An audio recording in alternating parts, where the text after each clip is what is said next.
ॐ जडाधरं पाण्डुरङ्गं शूलहस्तं कृपानिधिं सर्वरोगहरं देवं दत्तात्रेयम् अहं भजेत्. ഗുരുപരമ്പരയ്ക്കും ശ്രീ പി കേശവൻ നമ്പൂതിരിക്കും പ്രണാമം. ശ്രീപാദ ശ്രീവല്ലഭ ചരിതാമൃതാകാരേണ ഗുരുദത്താത്രേയ ശ്രീപാദ ശ്രീവല്ലഭ പരബ്രഹ്മണേ നമഃ. അധ്യായം 12. കുലശേഖരൻ്റെ കഥ. സുബ്ബയ്യ ശ്രേഷ്ഠി പല പുതിയ കാര്യങ്ങളും സ്പഷ്ടമായി വിവരിച്ചു പറഞ്ഞപ്പോൾ, ഞാൻ അവയെ മനസ്സിലാക്കി തുടങ്ങിയപ്പോൾ എനിക്ക് ആത്മവിശ്വാസം ഉണ്ടാകുന്നതായി ഞാൻ കണ്ടു. സുബ്ബയ്യ ശ്രേഷ്ഠി ഇപ്രകാരം പറയുവാൻ തുടങ്ങി: ശ്രീപാദ ശ്രീവല്ലഭൻ വാസ്തവത്തിൽ ശ്രീ വെങ്കടേശ്വര സ്വാമി തന്നെയാണ്. കലിയുഗത്തിൻ്റെ അവസാനത്തിൽ ശ്രീപാദ ശ്രീവല്ലഭൻ കൽക്കിയുടെ അവതാരമായി വരുന്നു. കലിയുഗം 4,32,000 വർഷങ്ങൾ നീണ്ടു നിൽക്കുന്നതായി ബ്രാഹ്മണർ സാധാരണയായി പറയുന്നു. എന്നാൽ സാന്ദ്രസിന്ധു വേദം അനുസരിച്ച് കലിയുഗത്തിൽ 5000 വർഷത്തിനു ശേഷം ഒരു സാമാന്യ പ്രളയം ഉണ്ടാകുന്നു. പിന്നെ സത്യയുഗം നിലവിൽ വരുന്നു. എൻ്റെ വിസ്മയത്തിന് അവസാനമുണ്ടായിരുന്നില്ല. ശ്രേഷ്ഠി പറയുന്നത് ഞാൻ ബ്രാഹ്മണരിൽ നിന്ന് കേട്ടതിൽ നിന്ന് തികച്ചും വ്യത്യസ്തമായിരുന്നു.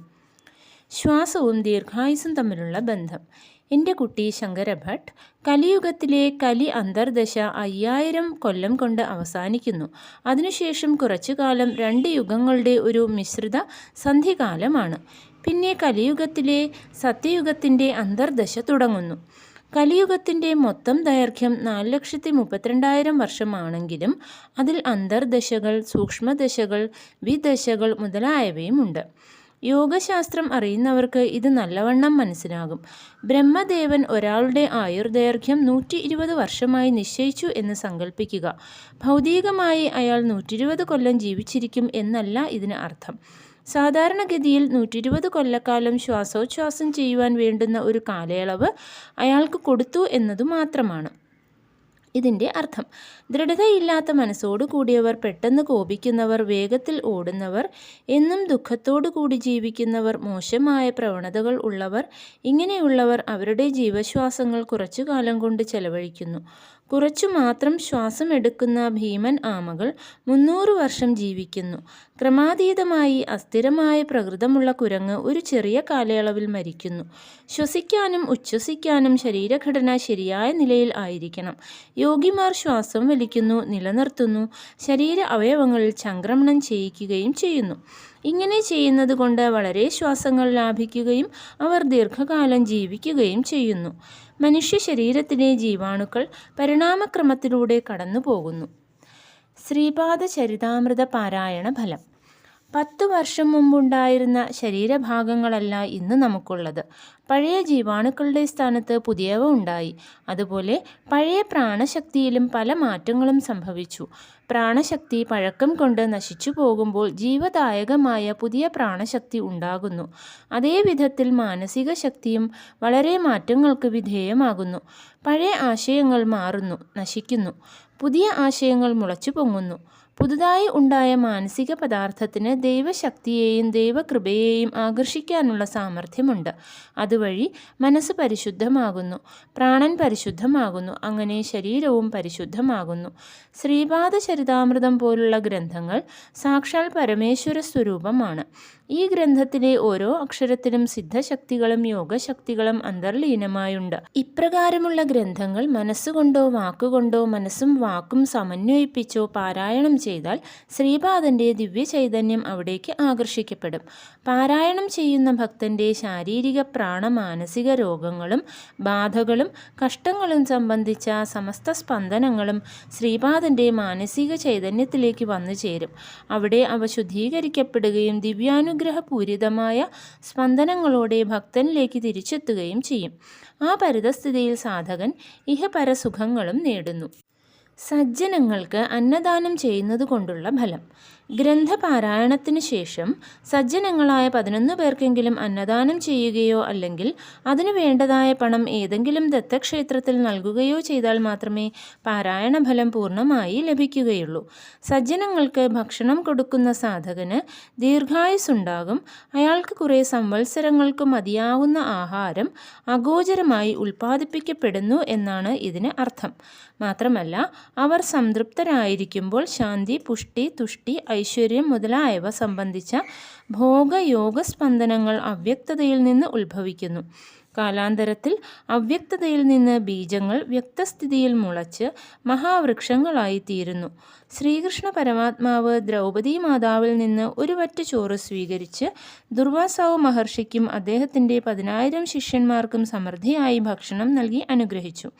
അതുകൊണ്ട് ഭക്തിയോടും ശ്രദ്ധയോടും കൂടി ഗുരുവിന് സമർപ്പിക്കപ്പെടുന്ന സമസ്തവും അവ്യക്തതയിൽ ബീജാവസ്ഥയിൽ നിലകൊള്ളുന്നു.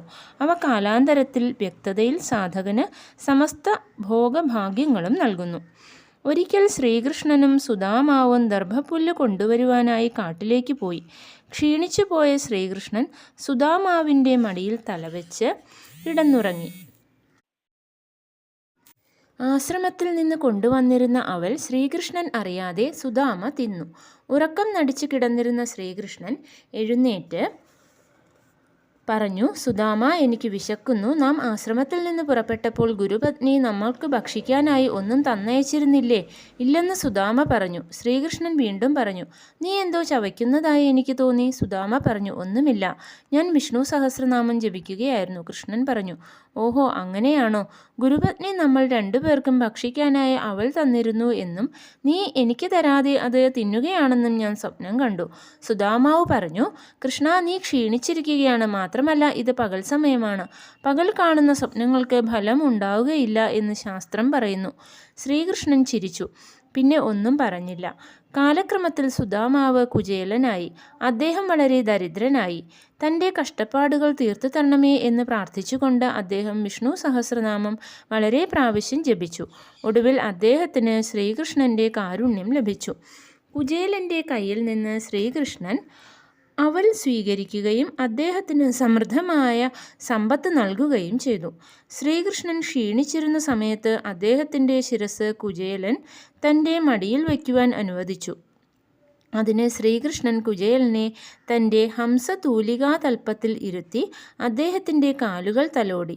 ഇപ്രകാരം ഭഗവാൻ കർമ്മതത്വം എങ്ങനെ പ്രവർത്തിക്കുന്നു എന്ന് കാണിച്ചു തന്നു. ഒരു മല്ലൻ്റെ ഗർവഭംഗം. ശ്രീപാദന് 4 വയസ്സായി. മർമ്മകല എന്ന ഗൂഢകല അറിയുന്ന ഒരു മലയാള ദേശക്കാരൻ പീഠികാപുരത്ത് വന്നു. അയാളുടെ പേര് കുലശേഖരൻ എന്നായിരുന്നു. നമ്മുടെ ശരീരത്തിലെ പല ഭാഗങ്ങളെയും നിയന്ത്രിക്കുന്ന ജീവശക്തി കേന്ദ്രങ്ങളാണ് മർമ്മങ്ങൾ എന്ന് വിളിക്കപ്പെടുന്നത്. ഈ മർമ്മങ്ങളെ തൊടുകയോ തട്ടുകയോ ചെയ്താൽ ഒരാളുടെ ബോധം കെടുത്തുവാൻ കഴിയും. ദേഹത്തിൻ്റെ ഏതു ഭാഗവും നിശ്ചലമാക്കുവാനോ അംഗവൈകല്യം ഉണ്ടാക്കുവാനോ കഴിയും. മർമ്മങ്ങൾക്ക് ഏൽക്കുന്ന പ്രഹരങ്ങൾ കൊണ്ടോ രോഗങ്ങൾ കൊണ്ടോ ഉണ്ടാകുന്ന കഷ്ടങ്ങളിൽ നിന്ന് ഒരാളെ മോചിപ്പിക്കുവാനായി ഉപയോഗിക്കുവാൻ ഉള്ളതാണ് മർമ്മകല. ആയുധമില്ലാതെയുള്ള യുദ്ധപ്രയോഗങ്ങൾക്ക് പുറമെ അടങ്ങലുകൾ എന്ന് പറയുന്ന ചില പ്രത്യേക മർമ്മങ്ങൾ ഉണ്ട്. അടങ്ങൽ മർമ്മസ്ഥിതികളെ ചികിത്സിക്കാനുള്ള പരിശീലനമാണ് മർമ്മചികിത്സ എന്ന് പറയപ്പെടുന്നത്. പ്രാചീന വൈദ്യനായ സുശ്രുതനാണ് ആദ്യമായി ഈ ശാസ്ത്രത്തെ ലോകത്തിന് വെളിപ്പെടുത്തിയത്. ഈ കലയിൽ അത്യധികം അപകടകരങ്ങളായ 12 മർമ്മസ്ഥാനങ്ങൾ ഉണ്ട്.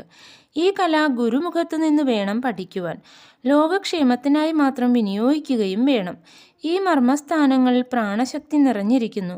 അവയിൽ ശക്തിയായ സമ്മർദ്ദം ഏൽക്കുകയോ ഊക്കോടെ തട്ടുകയോ ചെയ്യുന്നത് പ്രാണാപായം ഉണ്ടാക്കിയേക്കാം. ചില പ്രത്യേക സ്ഥാനങ്ങളിൽ സമ്മർദ്ദം ഏൽപ്പിക്കുക വഴി ഒരാളെ പ്രാണ അപായത്തിൽ നിന്ന് രക്ഷിക്കുവാൻ മാത്രമല്ല പഴക്കം ചെന്ന പല രോഗങ്ങളെയും ഭേദമാക്കുവാൻ കഴിയും. കുലശേഖരൻ തിരുപ്പതി വെങ്കടേശ്വരൻ്റെ ഭക്തനായിരുന്നു. അയാൾ എല്ലാ രാജ്യങ്ങളിലുമുള്ള മല്ലന്മാരെയും മുഷ്ടിയുദ്ധത്തിൽ തോൽപ്പിച്ച് വിജയപതാക പാറിച്ചു. കാലകർമ്മവശാൽ അയാൾ പീഠികാപുരത്തെത്തി. പീഠികാപുരത്തും മല്ലന്മാർ ഉണ്ടായിരുന്നു. തങ്ങൾക്കും കുലശേഖരൻ്റെ കയ്യിൽ നിന്ന് മാരകമായ പ്രഹരം കിട്ടുമെന്നും തങ്ങളുടെ നഗരത്തിൻ്റെ മാനം പോകുമെന്നുമുള്ള തീർച്ചയോടെ അവർ വന്നു. യോഗികൾക്ക് അനേകം വിചിത്രമായ ശക്തികൾ ഉണ്ടെന്ന് എല്ലാവർക്കും അറിയാം. ശ്രീപാദ ശ്രീവല്ലഭൻ ശ്രീ ദത്താത്രേയൻ്റെ അവതാരമാണെന്ന അറിവുള്ളവർ പറയുന്നു. അപ്രകാരമുള്ള ചിന്തയോടെ അവർ ഈ വിഷമ സമസ്യയുടെ പരിഹാരത്തിനായി ശ്രീപാദനെ ശരണം പ്രാപിച്ചു. അപ്പോൾ അദ്ദേഹം നരസിംഹവർമ്മയുടെ വീട്ടിൽ ആയിരുന്നു. ശ്രീവർമ്മ ശ്രീപാദന് വേണ്ടി വെള്ളി നാടയോടുകൂടിയ ഒരു തലപ്പാവ് ഉണ്ടാക്കുകയായിരുന്നു. തൻ്റെ ജമീന്ദാരി ഭൂമിയുടെ മേൽനോട്ടത്തിന് പോകുമ്പോൾ ശ്രീപാദനെ വെള്ളിക്കരയുള്ള തലപ്പാവ് അണിയിച്ച് കുതിരവണ്ടിയിൽ കൂടെ കൊണ്ടുപോവുക അദ്ദേഹത്തിൻ്റെ പതിവാണ്. ആ ദിവസം തലപ്പാവ് ധരിക്കാറായപ്പോൾ ശ്രീപാദൻ വർമ്മയോട് കുറച്ചു നേരം കാക്കുവാൻ പറഞ്ഞു. അതിനിടയിൽ പീഠികാപുരത്തെ മല്ലന്മാർ അവിടെ വന്നു. അവർ ശ്രീപാദൻ്റെ ആശ്രയത്തിനായി അപേക്ഷിച്ചു. ശ്രീപാദൻ അവർക്ക് ഉറപ്പ് കൊടുത്തു. പീഠികാപുരത്ത് ഭീമൻ എന്നു പേരുള്ള ഒരു കൂനൻ ഉണ്ടായിരുന്നു. അയാളുടെ ദേഹം വളഞ്ഞു പിരിഞ്ഞതായിരുന്നു. അയാൾ ദുർബലനായിരുന്നു. അയാൾക്ക് ഒരു ജോലിയും ചെയ്യാൻ കഴിഞ്ഞിരുന്നില്ല. എങ്കിലും ശ്രീവർമ്മ അയാളെ ജോലിക്ക് നിർത്തി ശമ്പളം കൊടുത്തിരുന്നു. ഭീമന് ശ്രീപാദനോട് അതിരറ്റ സ്നേഹവും അദ്ദേഹത്തിൽ ഇളകാത്ത വിശ്വാസവും ഉണ്ടായിരുന്നു. അയാൾ പലപ്പോഴും ശ്രീപാദനോട് തൻ്റെ കൂന് ഭേദമാക്കിത്തരാൻ അപേക്ഷിക്കാറുണ്ട്. തക്ക സമയത്ത് താനത് ചെയ്യാമെന്ന് ശ്രീപാദനും പറയും. ശ്രീപാദൻ പറഞ്ഞു, നാം എന്തിന് ആ മല്ലന്മാരെ ഭയപ്പെടണം? നമുക്ക് ഭീമനുണ്ട്. കുലശേഖരനെ നേരിടാൻ അയാൾക്ക് കഴിയും. ഭീമനെ പോലെയുള്ള ഒരാൾ കൂടെയുള്ളപ്പോൾ നാം എന്തിനു ഭയപ്പെടണം? ദത്തൻ്റെ രീതികൾ വിചിത്രമാണ്. കുലശേഖരനോട് യുദ്ധം ചെയ്യാൻ ഭീമനെ തിരഞ്ഞെടുത്തത് പീഠികാപുരത്തെ ജനങ്ങളെ ആശ്ചര്യപ്പെടുത്തി. ഭീമൻ അതോടെ മരിക്കും, അല്ലെങ്കിൽ ശ്രീപാദൻ്റെ ദിവ്യത്വം വെളിപ്പെടും എന്ന് ചിലർ ചിന്തിച്ചു. കുക്കുടേശ്വര ക്ഷേത്ര പരിസരത്ത് മല്ലയുദ്ധവേദി തയ്യാറാക്കപ്പെട്ടു. കാഴ്ചക്കാരായി വളരെ ജനങ്ങൾ എത്തിയിരുന്നു. ദ്വന്ദ്വയുദ്ധം തുടങ്ങി. കുലശേഖരൻ്റെ ഓരോ ഇടി കിട്ടുമ്പോഴും ഭീമൻ്റെ ശക്തി വർദ്ധിച്ചുകൊണ്ടിരുന്നു. ഭീമനെ ഇടിച്ച ഓരോ സ്ഥാനത്തും കുലശേഖരന് ഇടി കെട്ടിക്കൊണ്ടിരുന്നു. കുലശേഖരൻ ക്ഷീണിച്ചു. ഭീമൻ്റെ കൂന് മാറി അയാൾ നല്ല കരുത്തനായി. കുലശേഖരൻ ശ്രീപാദൻ്റെ മുമ്പിൽ സാഷ്ടാംഗം പ്രണമിച്ചു. ശ്രീപാദൻ പറഞ്ഞു, കുലശേഖര, മനുഷ്യ ശരീരത്തിൽ 108 മർമ്മങ്ങൾ ഉണ്ട്. നിനക്ക് അവയെക്കുറിച്ച് പൂർണ്ണമായ അറിവുണ്ടായിരുന്നു. ഭീമൻ പൂർണ്ണമായും എന്നിൽ വിശ്വാസമർപ്പിച്ചു. ഞാൻ അയാളുടെ രക്ഷകനാണെന്ന അറിവ് അയാൾക്കുണ്ടായിരുന്നു. നിന്റെ അറിവോ വലുത്, അയാളുടേതോ? നിനക്ക് ധാർഷ്ട്യം ഉണ്ടായിരുന്നു. ദിവ്യ വിനോദങ്ങൾ എനിക്ക് ഇഷ്ടമാണ്. ഞാൻ നിയമമാണ്. വിവിധ ശിക്ഷകൾ നടപ്പാക്കുന്ന നിയമകനുമാണ്. ഇന്നു മുതൽ ഭീമൻ്റെ എല്ലാ ദൗർബല്യങ്ങളും ഞാൻ നിനക്ക് നൽകുകയാണ്. നീ ഒരു ദുർബലനായി ജീവിക്കൂ. അന്നത്തിനും വസ്ത്രത്തിനും ദൗർബല്യമുണ്ടാകട്ടെ. ഭീമൻ നിന്റെ ശരീരത്തിൽ നിന്ന് പ്രാണശക്തിയെല്ലാം എടുത്ത് ദൃഢകായനായി ജീവിക്കട്ടെ. ഞാൻ പ്രപഞ്ചത്തിലെ എല്ലാ ജീവികളിലും വെച്ച് ഏറ്റവും ബലവാനാണ്. തിരുപ്പതിയിൽ ഉള്ളത് ആരാണ്? ഞാനല്ലേ. എൻ്റെ രക്ഷണത്തിൽ ഇരുന്നു കൊണ്ട് നീ മർമ്മകലയെ ദുരുപയോഗം ചെയ്തു. അതുകൊണ്ട് ഞാൻ ഈ മർമ്മകലയെ നിന്നിൽ നിന്ന് തിരികെ എടുക്കുകയാണ്. ശ്രീപാദൻ പത്മാവതി വെങ്കടേശ്വര രൂപത്തിൽ ക്ഷണനേരം ദർശനം നൽകി അയാളെ കൃതാർത്ഥനാക്കി. ശ്രീപാദൻ്റെ ലീലകൾ ദുർഗ്രാഹ്യങ്ങളാണ്, അചിന്ത്യങ്ങളാണ്. അദ്ദേഹത്തിൻ്റെ കാരുണ്യം ആർജിക്കുക മാത്രമാണ് നമുക്ക് ചെയ്യുവാനുള്ളത്. ശ്രീപാദരാജം ശരണം പ്രപദ്യേ.